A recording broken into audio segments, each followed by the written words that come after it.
Essaawa zigenze okuwera 3:30 ez'okumakya ekkanisa ya St Paul's Cathedral e Namirembe ekubyeko obuguule bw'abakkiriza abazze okwetaba ku mukolo gw'ebyafaayo ogw'amatikkira ga Kabaka aga 31.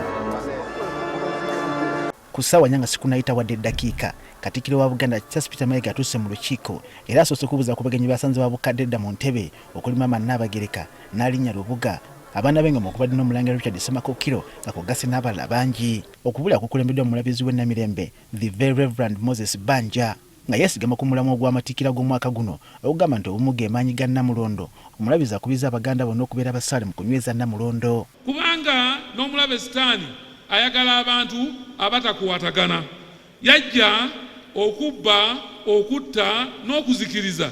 Ono alomboza ebyenkizo Kabaka byakoledde abantu be bukyangatula ku Namulondo naddala mu byobulamu byafuddeko ennyo. Mulabye bwalwanyisizza endwadde ezitali zimu omuli Mukenenya na Lubiri, Fistula, era nga atuteekeddeteekedde Kabaka's birthday run. Mu bufu obw'enkulaakulana omulabiriza anokoddeyo enkola y'omwanyi terimba kyagamba tesemberedde okugoba obwavu mu Buganda.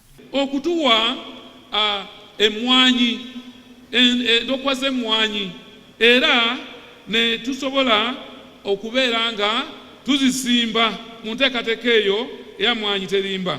Kyokka alaze obunyiikaviri abantu bazibeeta ku mitimbagano okutyobola n'okuvoola Kabaka kyagamba nti ekiri mu nnono za Buganda. Ekigambo ekyo kigambo kibi nnyo okutyobola empologoma ya Buganda. Bannanga abakoze bwe batyo mutukoze bubi nnyo. Ono aduuse n'okuwajuliza ku kitabo ekitukuvu ekisukkuluma ekitiibwa ku n'obukulu bwa Kabaka n'aweera nti mpaawo ayinza kukakkanya Namulondo. N'agamba nti musengamu ekitiibwa abantu bonna mwagalanenga abooluganda, mutyenga Katonda, musengamu ekitiibwa Kabaka. Ono awanze Kabaka mu mikono gya Katonda amukuume amuwe obulamu bulungi nga kw'ogasse n'okumusuusa obukosefu bw'alina. Mukama atubeere, tuzze kwebaza Mukama n'emmeeme yaffe ne byonna ebiri mu ffe nga twebaza ekirabo eky'obulamu bwa Ssaabasajja Kabaka. Kabaka bw'abeera obulungi, Obuganda buba bulungi.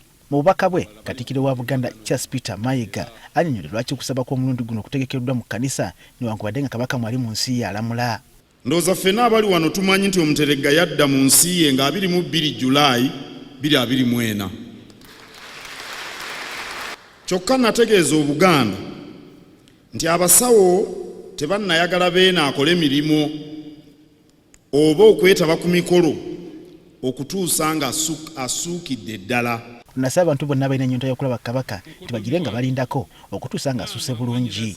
Mmanyi Obuganda bulina ennyonta okulaba ku Mutanda. Kyokka mbasaba tube bagumiikiriza, tusoosowaze ensonga ezikwata ku bulamu bwe. Katikkiro abulidde abakuŋŋaanye tewaliwo akabinja k'abantu abafunyiridde okuyuya obwetengeredde bwa Buganda kyokka nga bino byonna byakuwangulwa na bumu. Ekituvuunusizza ebisoomoozo eby'enjawulo okutuuka leero bubadde bumu. Muleke mbabuulire, kizibu nnyo okuwangula abantu abangi ate nga bali bumu. Aweze nti nonkwadde waliwo abafunyiridde okutabula ko n'okuyuya Buganda kikafuuwa okubusuula.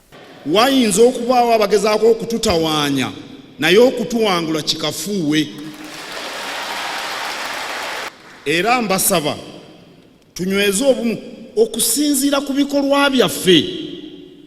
Gwe ekyo ky'okola olaba kiyamba Obuganda kibunyweza oba kibwabuluzaamu? Oli mwana muto wa myaka 2 atasobola kukiraba.